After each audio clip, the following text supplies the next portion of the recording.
तैयार नहीं था। जब छत्रपति शिवाजी महाराज को राज्याभिषेक करना पड़ा खुद का, उनको कोई शौक नहीं था राज्याभिषेक करवाने का। छत्रपति शिवाजी महाराज ने 8 शादियां की थी, क्योंकि 350 लड़ाई में 250 लड़ाई स्वजातियों के विरोध में लड़ना पड़ा था छत्रपति को। छत्रपति को बनाने में मराठों का योगदान नहीं है। मराठे छोड़ के जो तुकाराम महाराज खुद को बोलते थे कि मैं कुणबी हूं, वो सारे किसानों का राजा था छत्रपति शिवाजी महाराज। वो किसी एक बिरादरी का राजा नहीं था, वो किसी मराठों का राजा नहीं था। और छत्रपति शिवाजी महाराज ने मराठा नाम का एक फेडरेशन ऑफ कास्ट बनाया था, जिसमें यादव भी थे, जिसमें गुज्जर भी थे, जिसमें जाट भी थे, जिसमें मौर्य भी थे। ये सारी जातियां मराठों में महाराष्ट्र में समाहित है।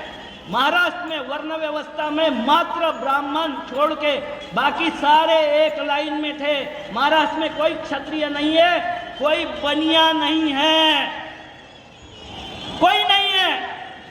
ये सब बकवास महाराष्ट्र में नहीं थी। ये बकवास जिन्होंने शुरू की, उन्होंने हमको बांटने का काम किया। आपको एक बात मैं बताता हूं कि 12वीं शताब्दी में महाराष्ट्र में 3 धर्मों का इजाद हुआ, 3 धर्म बने नए। क्योंकि वो रामदेव राय का जो प्रधानमंत्री था उसका नाम था हेमाद्रि पंडित, और वो हेमाद्रि पंडित ने चातुर्वर्ग चिंतामणि नाम का एक ग्रंथ लिखा। और उस ग्रंथों में उसने किसानों को बोला, अगर मुक्ति चाहिए, मोक्ष चाहिए, स्वर्ग प्राप्ति चाहिए, तो साल में 3600 आपको अनुष्ठान करने पड़ेंगे। अब एक अनुष्ठान करने के लिए 4 दिन लग जाते तैयारी करने के लिए।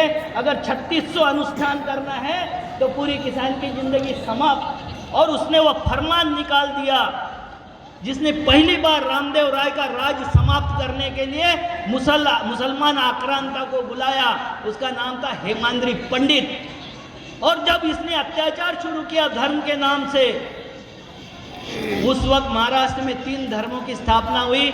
पहला है वारकरी धर्म, भागवत धर्म।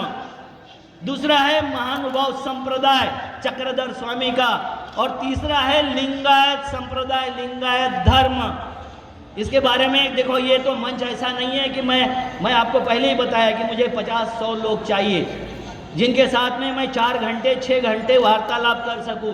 मैं शिविर लेता हूं तो 3-3 दिन के शिविर लेता हूं, क्योंकि अगर बच्चों को मजबूत करना है तो ये जो पोल्यूशन चल रहा है, ये जो प्रदूषण चल रहा है, विचारों का प्रदूषण, कोई भी आके कुछ भी बोल देता है, कोई भी आके किसी तरफ से अपने बोल देता है। आप मुझे बताइए कि छत्रपति शिवाजी महाराज ने हिंदवी स्वराज्य स्थापन किया था या हिंदुत्व का स्वराज्य स्थापन किया था?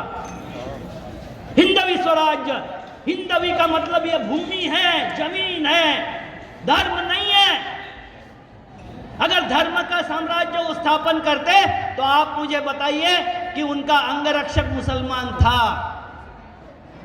एक अंगरक्षक अगर क्या हो गया, समस्या हो गई, तो इंदिरा जी से पूछिए हालत क्या हो जाती है। एक अंगरक्षक अगर विरोध में हो गया, बची इंदिरा जी, उनके तो अंगरक्षक थे जो उनके ऊपर जान देने वाले लोग थे।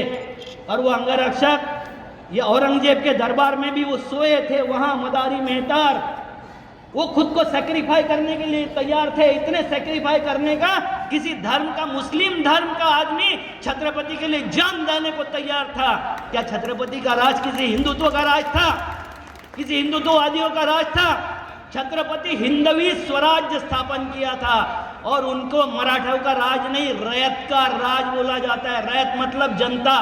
आप बताइए कि आज भी बॉर्डर पर जब सैनिक मरता है महाराष्ट्र का, तो छत्रपति शिवाजी महाराज के नाम से मरता है, भगवान के नाम से नहीं मरता है। वो सैक्रिफाई करता है खुद को। छत्रपति शिवाजी महाराज की जय बोला है कि उसको वो संचार हो जाता है, उसमें शौर्य का संचार होता है, और वो दुश्मन की सेना पर टूट पड़ता है। क्योंकि मेरा छत्रपति ये डॉलर है, करेंसी नहीं है। हमने छत्रपति को करेंसी बना दिया। डॉलर ये काइंड से वस्तु है। क्योंकि जब भी कोरोना का काल आया था, डॉलर का दाम नहीं गिरा, क्योंकि वस्तु के दाम नहीं गिरते, वो बढ़ते ही जाते हैं। करेंसी के दाम गिरते हैं। मेरा छत्रपति डॉलर है जो कभी बंद नहीं हो सकता, जिसके ऊपर कभी स्लैक नहीं आ सकता, जिसको कभी कोई डोमिनेट नहीं कर सकता, वो है छत्रपति शिवाजी महाराज। मुझे बताइए कि आपको ये पता होगा इतिहास कैसे